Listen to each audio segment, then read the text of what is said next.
Ganjar Pranowo tegas menyindir penguasa yang anti kritik. Awalnya Ganjar memperkenalkan sosok budayawan Butet Kertarejasa dalam kampanye akbarnya.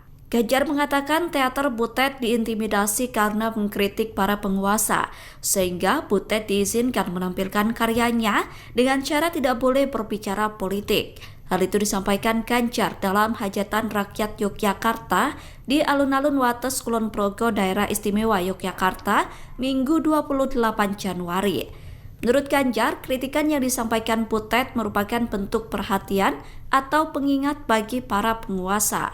Hal itu dimaksudkan agar penguasa bisa menjadi peka sehingga tidak berbuat semena-mena. Ada juga, ada budayawan di sini. Mas Butet, nggak jadi. Aja. Mas Butet, seorang budayawan, seorang seniman yang ternyata untuk manggung saja tidak gampang. Mas Butet pernah cerita kepada saya bahwa undangan-undangan manggungnya direview.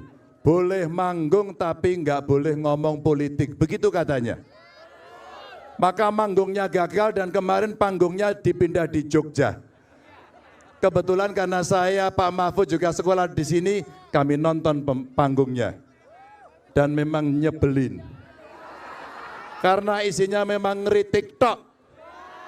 Tapi itulah dinamika agar penguasa selalu diingatkan, agar penguasa bisa mengasah rasa sehingga menjadi peka dan akhirnya tidak pekok. Dengan seni, dengan budaya, dengan kepekaan yang kita miliki, maka insya Allah kita tidak menjadi kowe lo sing ngomong. Download Tribun X sekarang, menghadirkan lokal menjadi Indonesia.